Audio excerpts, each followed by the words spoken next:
चलिए अब हमारा कौन सा है, question number second. Question number second में क्या बोला है, represent the following situation in the form of quadratic equation. ठीक है, आपको ये बताना है कि एक लैंग्वेज दे रखी है, इसके बिहाफ पे आपको क्या बनानी है, एक इक्वेशन बनानी है जो कि कौन सी फॉर्म में होनी चाहिए, क्वाड्रेटिक। ठीक है, इक्वेशन कैसे बनाए समझो आप। अब इसका फर्स्ट पार्ट में क्या है, the area of a rectangular plot is 5 to 8 metre square. एक एरिया आपको बता रखा है किसका, प्लॉट का, जो कि रेक्टेंगल शेप का है और उसका कितना है एरिया, 5 to 8 मीटर स्क्वायर।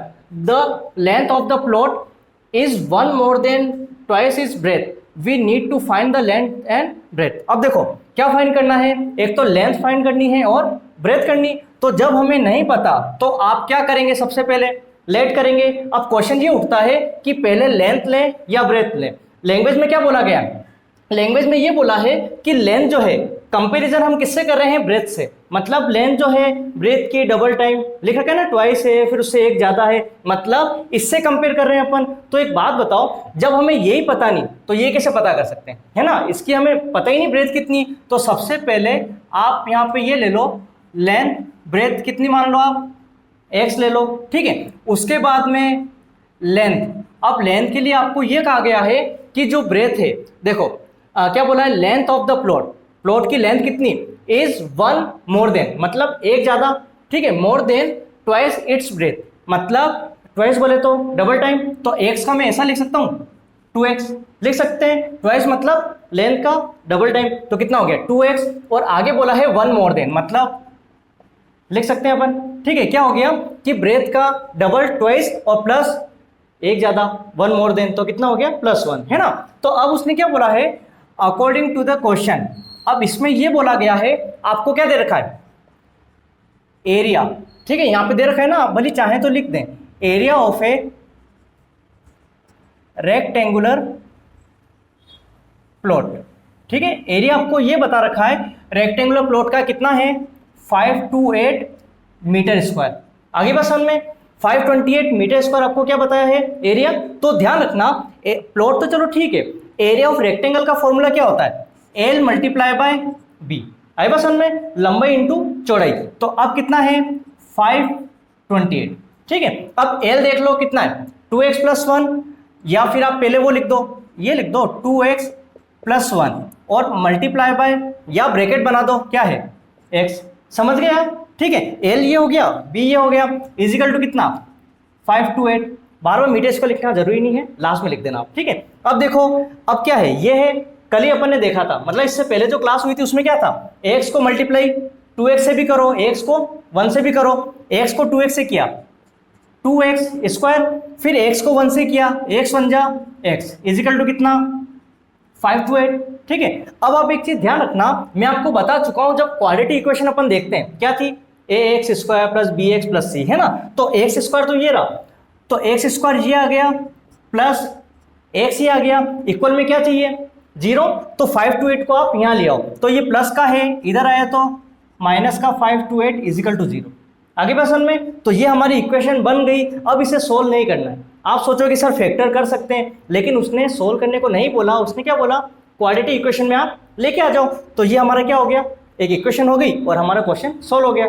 ठीक है, ऐसे ही सिमिलर सेकंड में क्या दिया है, the product of 2 consecutive positive integer is 306, we need to find the integer. अब एक चीज सुनो, जब हमने बेसिक कंसेप्ट देखा था उसमें मैंने आपको क्या बताया था, इंटीजर ऐसे नंबर जिसको अपन प्लस में भी लिख सकें और माइनस में भी, तो वो क्या होते हैं, इंटीजर होते हैं। यहां तक क्लियर है आपके। अब इंटीजर के साथ इसने क्या बोला, पॉजिटिव, मतलब प्लस में हो माइनस में हो, इंटीजर तो होंगे, लेकिन उसने ये बोला आप माइनस में मत लो, किस में ले लो, पॉजिटिव ले लो, प्लस में ले लो। उसके बाद में क्या यूज हुआ है, कंसेक्यूटिव। कंसेक्यूटिव बोले तो कंटिन्यू वे में जो चलते हैं, मतलब अगर 1 है तो आगे क्या आएगा 2 आएगा, 3 अपन नहीं ले सकते, क्यों, क्योंकि कंटिन्यू चलना है। तो अब आप देखो फाइंड द इंटीजर, तो हमें इंटीजर नहीं पता, लेकिन उसने क्या बोला है 2 इंटीजर। अब एक बात बताओ भाई, 3 है कि 4 है 5 है, क्या है हमें नहीं पता। तो सबसे पहले आप लेट करो फर्स्ट इंटीजर नंबर। आई बसन में भाई 2 तो लेने, लेकिन फर्स्ट को मैंने क्या ले लिया, x ले लिया। आई बसन में उसके बाद में अब मैं बात करता हूं सेकंड की, सेकंड इंटीजर नंबर। अब सेकंड इंटीजर नंबर में एक चीज सुनना, अगर फॉर एग्जांपल यहाँ पे कर लेते हैं, जैसे मैं लेता हूँ 2, तो आप क्या बोलोगे सर नेक्स्ट कौन सा आएगा, 3 आएगा, उसके बाद नेक्स्ट क्या आएगा, 4 आएगा। तो कहने का मतलब 2 के बाद मैं 3 लेके आया हूँ तो क्या किया मैंने, +1। अगर मैं 3 के बाद में 4 लाया हूँ तो भी क्या किया मैंने, +1। तो कुल मिला के सेकंड इंटीजर जो होगा वो फर्स्ट इंटीजर जो है उसमें +1 करना पड़ेगा। आगे बात समझ में, भाई x में 1 प्लस करोगे तभी तो नेक्स्ट आएगा, है ना। आगे बात समझ में, क्योंकि उसने क्या बोला है, कंसेक्यूटिव, है ना। अब क्वेश्चन के अकॉर्डिंग टू द क्वेश्चन, अब इधर देखना, द प्रोडक्ट का मतलब मल्टीप्लाई करना होता है, प्रोडक्ट ऑफ 2 कंसेक्यूटिव इंटीजर, मतलब कंसेक्यूटिव कंटिन्यू में 2 इंटीजर अपन ने ले लिए, उसने क्या बोला दोनों इंटीजर का क्या करना है, प्रोडक्ट मतलब मल्टीप्लाई करना। तो क्या मैं ऐसा लिख सकता हूँ, x को मल्टीप्लाई आप किससे कर दो, x + 1 से। आई बस हमने दोनों नंबर को क्या कर दिया अपन ने, प्रोडक्ट कर दिया, और कितना आना चाहिए 306। यहाँ तक क्लियर। अब देख लो x को 1 से करो कितना, x² प्लस x को 1 से करो कितना, x इजिकल टू कितना आ गया 306। अब जमाना है तो x² प्लस x 306 प्लस का इधर आए तो माइनस का 306 इजिकल टू 0। आई बस हमने, तो ये हमारी क्या हो गई, इक्वेशन जम गई, और ये हमारे क्वेश्चन नंबर सेकंड के फर्स्ट और सेकंड पार्ट कंप्लीट। क्लियर है।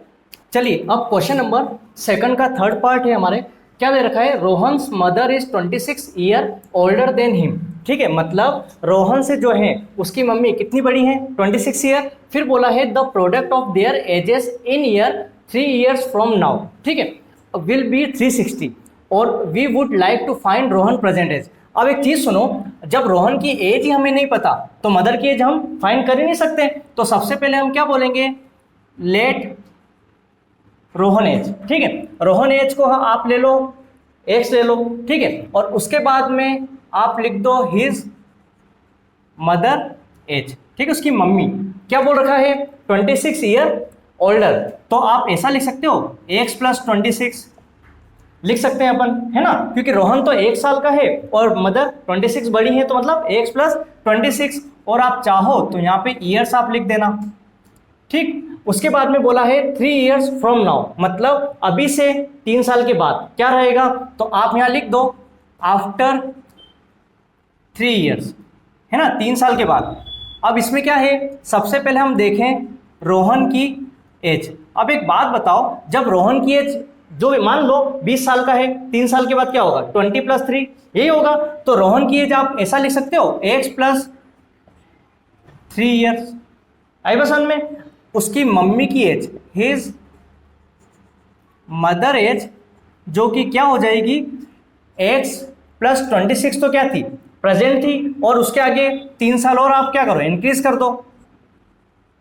आई बस में, तो इसको अपन ऐसा लिख सकते हैं x + 29 ईयर। यहां तक क्लियर आपके, ठीक है। तो कितनी की हो जाएगी, x + 29 ईयर। अब आगे आप देखना, ये तो अपन ने क्या 3 ईयर के बाद, अब यहाँ पे आप लिख दो अकॉर्डिंग टू द क्वेश्चन।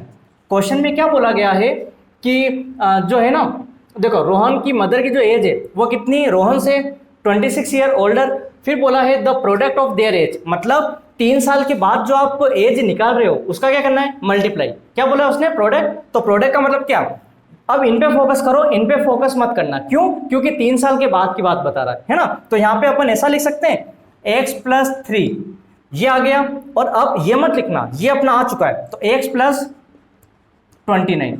आई बस में इजिकल टू, इन दोनों का मल्टीप्लाई करने पे प्रोडक्ट कितना बता रखा है, 360। यहाँ तक क्लियर। अब देख लो, अब वही सेम चीज, x को इस पूरे के साथ, फिर इसको 3 को पूरे के साथ, कैसे, x × x, x² प्लस 29 को x से करो कितना होता है, 29x हो जाएगा, प्लस 3 को x से करो 3x, प्लस 29 को किससे, 3 से, तो कितना होता है 87। ठीक है, इजिकल टू कितना आ गया, 360। आगे बात समझ में। अब वही सेम प्रोसेस आप क्या करो, अगर सोल्व हो रहा है तो सोल्व कर दो, x² plus 29x plus 3x कितने, 32x, और प्लस 87 तो यही है, 360 को भी यहाँ लिया हो तो माइनस का 360 इजिकल टू 0। अब देख लो x² प्लस 32x, एक प्लस का और एक क्या है माइनस का, तो क्या होता है माइनस ही होता है। तो यहाँ पे आप करके देख लो, 360 में से 87 आप प्लेस कर दो तो कितना 273 आ रहा है, और बड़ी डिजिट किसकी माइनस की, तो माइनस निकाल दिया। आई बस समझ में, तो माइनस का 273 इजिकल टू 0, मतलब इसमें क्वाड्रेटिक इक्वेशन बतानी थी, हम बना चुके हैं। अब इसको लेके अपन रोहन की एज पता कर सकते हैं, लेकिन यहां तक स्टॉप हो जाओ। क्यों? क्योंकि इस क्वेश्चन में क्या है इक्वेशन बनाना, तो इक्वेशन हमारी क्या होगी बन गई। देख लो, इसको लेके सोल्व करोगे तो इसकी एज आ जाएगी, बट हमें नहीं निकालनी क्योंकि इक्वेशन हमें बनानी थी। ठीक है, अब आगे देखना, ये क्वेश्चन हमें दे रखा है, क्या बोला है, a train travels a distance of 480 kilometre at a uniform speed, if the speed had been 8 kilometre per hour less than it would have taken 3 hours more to cover the same distance, we need to find the speed of the train. अब एक चीज सुनो, उसने क्या बोला है कि speed की ट्रेन की स्पीड कितनी थी, हमें नहीं पता, नहीं पता, तो सबसे पहले आप क्या करो, लेट यहां पे लिख दो स्पीड। ठीक है, speed of the train, train की स्पीड हमें नहीं पता तो हमने लेट की, और यहाँ पे आप लिख दो x। ठीक है, और आपको पता होगा किलोमीटर पर आवर की रेट उससे चलती है स्पीड से, तो x किलोमीटर पर आवर हो गया। अब हमें क्या करना है, ये तो हमने लेट किया, क्यों, क्योंकि ये हमें फाइंड करना था। फिर आपको दे रखा है डिस्टेंस। ठीक है, डिस्टेंस आपको कितना दे रखा है देख लो, 480 किलोमीटर। यहां तक समझ में आ गया, डिस्टेंस आपको कितना दे रखा है 480 किलोमीटर। अब दो बातें बोल रहा है ये, पहले तो नॉर्मल स्पीड से चले ट्रेन तो क्या टाइम लगेगा, और फिर बोल रहा है अगर स्पीड कम हो जाए तो क्या लगेगा प्रोसेस, है ना। तो अब इसमें हमें क्या करना है, एक तो यहाँ पे दो टाइम की बात करते हैं, थोड़ा सा कर देते हैं टाइम। ठीक है, ध्यान रखना, टाइम आपको पता करना है कि भाई कितना तेज चलने पे कितना टाइम लग रहा है, धीरे चलने पे कितना, तो ध्यान रखो डिस्टेंस अपॉन स्पीड कर दो। आई बस समझ में, टाइम किसकी बात कर रहे हैं अपन, डिस्टेंस अपॉन स्पीड, और आप चाहो ना तो ये नॉर्मल टाइम है। ठीक है, यहाँ पे लिख दो कौन सा नॉर्मल टाइम, एक नॉर्मल यूनिफॉर्म स्पीड से चलती है ना, तो आप यहाँ पे क्या लिखोगे, डी कितना है डिस्टेंस 480, और आपने स्पीड कितनी ली, एक्स ले ली। यहाँ तक क्लियर है आपके। उसके बाद एक और टाइम की आप बात करो तो टाइम कौन सा, यहाँ पे आप लिख दो 8 किलोमीटर पर आवर लेस वाला टाइम है। आई बस समझ में, ये तो क्या है नॉर्मल, अगर नॉर्मल स्पीड से चले तो डिस्टेंस अपॉन स्पीड ये हो जाएगी, अगर कम हो जाए तो आप क्या करोगे, फॉर्मूला तो वही रहेगा, कौन सा, डिस्टेंस अपॉन स्पीड। डिस्टेंस कितनी है 480, स्पीड थी x, लेकिन अब एक बात बताओ, स्पीड कितनी थी x, कितना कम हो रही है 8, तो x माइनस 8 कर दो। यहां तक क्लियर आपके। तो यहाँ पे क्या दो टाइम बन गए, एक तो नॉर्मल टाइम का तो ये रहा, और एक अगर कम होती है तो ये रहा। अब मेरे को एक बात बताना, अगर टाइम मतलब जैसे ही ट्रेन की स्पीड धीरे होती है, ट्रेन की स्पीड धीरे होती है टाइम ज़्यादा लग जाएगा। ठीक है भाई, स्पीड अगर धीरे होती है तो टाइम ज़्यादा लगेगा कम ज़्यादा लगेगा, और अगर रफ्तार से चल रही है तो टाइम कम लगेगा। तो आपको पता होगा ज़्यादा में से कम को अपन क्या करते हैं, लेस करते हैं। ज़्यादा टाइम कहाँ लग रहा है, यहाँ लग रहा है, तो यहाँ पे आप क्या करो 480 x माइनस 8 तो आ गया, उसमें से लेस कर दो किसको 480 अपॉन x, आगे बस समझ में। ठीक है, तो अब इसमें क्या करो एलसीएम ले लो, एलसीएम कितना आएगा x और x माइनस 8 है ना, ये दोनों अपन ने एलसीएम ले लिए। x माइनस 8 से x माइनस 8 कैंसल, तो कितना बचा x, तो 480 को x से करो, यहाँ तक क्लियर, माइनस का माइनस, x से x क्या हो गया कैंसल, तो 480 को मल्टीप्लाई किससे करना है x माइनस 8 से, तो 480 को मल्टीप्लाई किससे करना है x माइनस 8 से, आगे बात समझ में आपके। ठीक है, अब इसको सोल्व करते हैं, इसको तो आप रहने दो, पहले ऊपर ऊपर सोल्व करो, 480 x ही आ गया। अब ये ब्रैकेट है मतलब मल्टीप्लाई करना है, ये माइनस का ये प्लस का, प्लस माइनस माइनस 480 को x से करो, कितना हो गया 480x, minus minus plus plus हो गया। ठीक है, अब क्या करना है 480 को 8 से करो, 0 8 जा 0, 8 8 जा 64 का 4 6, 4 8 जा 32 और 6 38, तो कितना आ गया 3840। आई बस समझ में, ये हो गया। अब नीचे हमें क्या लिखना है, मल्टीप्लाई कर दें x इंटू एक्स, कितना एक्स स्क्वायर, माइनस 8 को 1 से करो 8x, यहाँ तक क्लियर आपको। अब एक चीज सुनो, ज्यादा में से कम को हमने लेस तो कर दिया, लेकिन कितने घंटे कम, 3 दिख रहा है ना आपको, यहाँ पे देखो लिखा हुआ था 3 आवर्स। भाई ज्यादा टाइम लगेगा ना, कितना लगेगा 3 घंटे ज्यादा लग जाएंगे, तो इजिकल टू में आप क्या कर दो 3 कर दो, आगे बस में। यहाँ तक क्लियर आपके? इजिकल टू में क्या कर दिया 3 क्योंकि ज़्यादा लग रहा है टाइम। फिर अब देखो इसको सोल्व करें, ये प्लस का ये माइनस का कैंसिल कर दें डायरेक्ट ही। अब कैंसिल कर दिया तो कितना बचा, ये थोड़ा सही लिख देते हैं 3840 है ना, तो कितना बच गया 3840, तो ये आ गया। अब इजिकल टू आपको पता होगा इजिकल टू है ये अपॉन में, क्रॉस कर दें अपन मल्टीप्लाई, 3 को एक्स स्क्वायर से करो 3x² और ये हो गया। अब -8x को 3 से करो प्लस माइनस माइनस 8 3 जा 24x, क्लियर है तक?